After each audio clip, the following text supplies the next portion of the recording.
Are the 49ers about to make a bold move that could reshape their defensive strategy? Rumors are swirling that San Francisco might target a top-tier cornerback in the upcoming draft, a game-changing decision that could elevate our defense to new heights. With the return of a familiar face in the coaching staff, the anticipation is palpable. Who could this be? Stick around as we break down the latest buzz and what it means for our beloved 49ers. Don't forget to subscribe and hit that like button to stay in the loop with all the latest news. The San Francisco 49ers are making waves in the lead-up to the NFL draft, and I can't help but feel a mix of excitement and apprehension about their latest strategic moves. In the first mock draft by NFL analyst Bucky Brooks, he's shaking things up by projecting the 49ers to select Michigan cornerback Will Johnson with their 11th overall pick. You heard that right, folks. While many are expecting the team to bolster their offensive or defensive line, Brooks believes that John Lynch and Kyle Shanahan might just take a different route. Now let's talk about this cornerback, Will Johnson. Standing at 6'2" and weighing in at 200 pounds, he possesses the ideal physical attributes for a top-tier corner. Sure, he had an injury-plagued season last year, only appearing in 6 games. But he still managed to rack up 14 tackles and 2 interceptions, both of which he returned for touchdowns. That kind of playmaking ability is hard to ignore.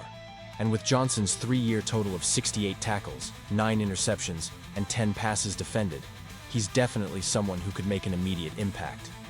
But here's where it gets interesting. Brooks points out that with Robert Saleh returning as the defensive coordinator, the 49ers might prioritize a high-caliber cornerback to keep pace with the talented wide receivers in their division. I can't help but feel a bit torn about this. On one hand, shoring up the secondary could give the 49ers a formidable defense that can compete against the likes of Cooper Kupp and DeAndre Hopkins.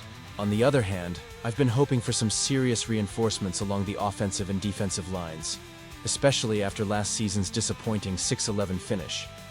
The potential departure of Charvarius Ward in free agency only adds to the intrigue. Yes, we've got Diamador Lenoir, who is definitely a rising star, and Renardo Green, a second-round selection in the 2024 NFL Draft. But is that enough? It's a tricky situation. If Johnson can be that lockdown corner, it could transform our defense into one of the best in the league. But how does that impact our offensive strategy, especially with the looming uncertainty in the trenches? And let's not forget the emotional roller coaster that comes with the draft.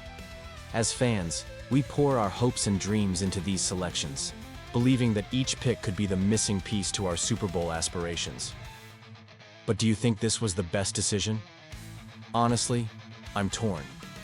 I can see both sides of the argument, and I want to hear your thoughts. Could this pick solidify our defense, or are we risking too much by not focusing on the lines? Looking ahead, the 49ers have some critical decisions to make that could shape the franchise for years to come. If they go with Johnson, it'll signal a commitment to building a dominant secondary. But will it be at the expense of our offensive line? The stakes are high, and as we all know, every pick matters.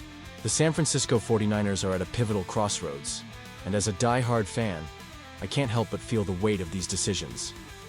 After a disappointing 6-11 record, we witnessed the first postseason miss in the Brock Purdy era. It's tough to swallow, but injuries and a lack of consistency plagued the team throughout the season.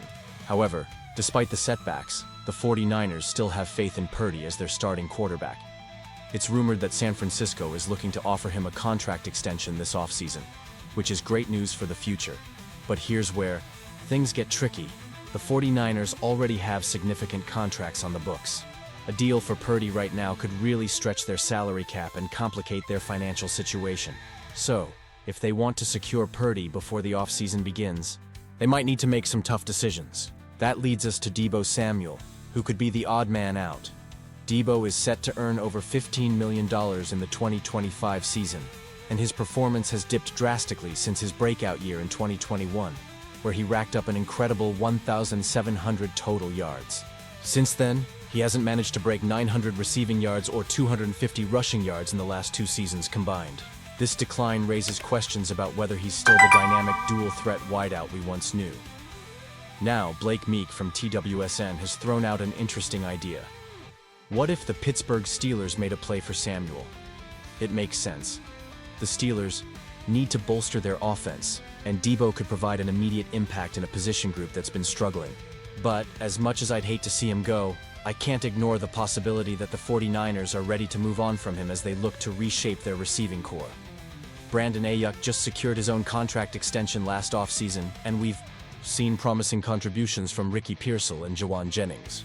With George Kittle at tight end and Christian McCaffrey as a dynamic running back, the 49ers have plenty of playmakers to support Purdy moving forward. It's a comforting thought, but it also means that Samuel's presence might not be as crucial as it once was. San Francisco has done a commendable job of surrounding Purdy with weapons to succeed in this offensive system, but the question remains, can they protect him effectively for the long haul? The unfortunate reality is that Samuel could be the cap casualty that the team needs to create space for Purdy's contract. And here's where I'm torn, folks. On one hand, I've loved what Deebo brings to the field. His ability to change games is something you just can't teach.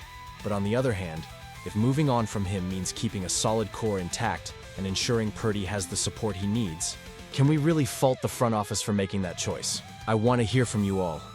Do you think trading Deebo Samuel is the best decision for the 49ers? Honestly, I'm conflicted. The emotional attachment to players like Deebo makes these discussions tough, but we know that the front office has to think about the bigger picture. So, what do you think? Is it time for the 49ers to part ways with Deebo Samuel, or should they hold on to him, hoping for a bounce-back season? I want to hear your opinions down below. Let's get this debate going in the comments. And remember, if you want to stay updated on all things 49ers, don't forget to like, share, and subscribe to the channel. Activate that notification bell so you won't miss any of our latest updates. The 49ers' future is bright, and I can't wait to see how these decisions will shape our team moving forward.